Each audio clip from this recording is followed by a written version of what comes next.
Hello everyone, welcome to the YouTube channel of Tribonet. My name is Manoj. Today, let us understand about atomic force microscopy. What is atomic force microscopy? It is also known as AFM. It is a high-resolution non-optical imaging technique first demonstrated by Binning, Quate and Gerber in 1985. Since then, it has developed into a powerful measurement tool for surface analysis.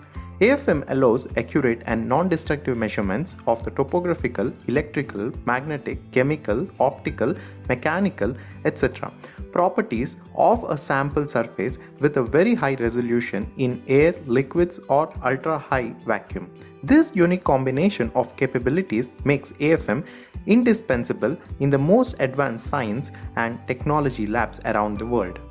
Here we can see the schematic representation of AFM, which has the photodiode, laser, AFM probe, which is on the surface of the sample, with the piezoelectric scanner and a feedback loop system. How does AFM work? What is its principle? The basic operation principle of a standard AFM system with optical feedback involves scanning of AFM probe with a sharp AFM tip over a sample surface in a raster pattern. The AFM tip is usually made of silicon or silicon nitride and is integrated near the free end of the flexible AFM cantilever. A piezoelectric ceramic scanner controls the lateral and vertical position of the AFM probe relative to the surface.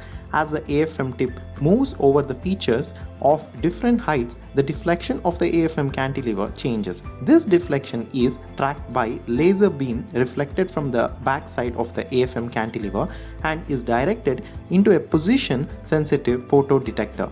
A feedback loop controls the vertical extension of the scanner to maintain the near constant AFM cantilever deflection and hence a constant interaction force.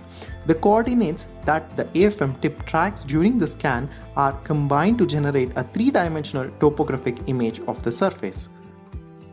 Now let us understand the modes of AFM operation. There are two basic modes of imaging surface topography with an AFM, that is static or contact mode. Second one, dynamic mode. In dynamic mode, there are two, that is tapping or intermittent contact and non-contact mode depending on the interaction forces between the AFM tip and the surface. Here, we can see the operation regions for contact, tapping and non-contact mode in force versus tip surface distance graph. Here we can see the contact mode, which is in the region of repulsive force, and non-contact mode, which is in the region of attractive force, and tapping mode, which is in both the regions of which is distributed in repulsive force as well as in attractive force.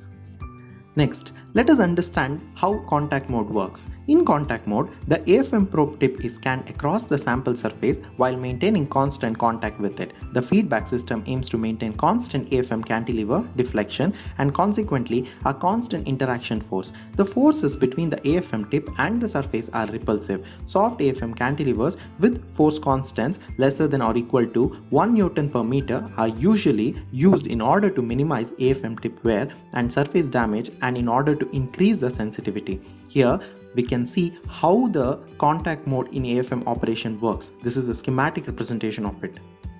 Next, let us understand about tapping mode. In tapping mode, the AFM probe cantilever is oscillated by a piezoelectric actuator at or near its fundamental resonance frequency, usually several tens to several hundred kHz. The AFM probe is lowered towards the sample surface so that the AFM probe tip slightly touches the surface at the lower end of the AFM cantilever oscillation and its oscillation amplitude is damped.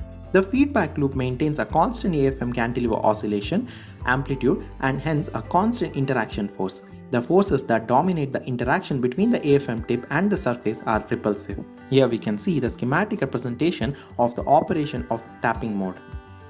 Now let us understand non-contact mode. In non-contact mode, the AFM cantilever is oscillated at or near its resonance frequency with a smaller amplitude, which is about 1 nanometer or less, than in tapping mode, and the AFM probe tip is kept at a distance of several nanometers to several tens of nanometers away from the surface in the region of attractive interaction forces. In some cases, the feedback loop maintains a constant AFM cantilever oscillation frequency and hence a constant interaction force. This method gives more precise force control and super high resolution images in liquid. These are the references for the information provided in this video, and thank you for watching this video.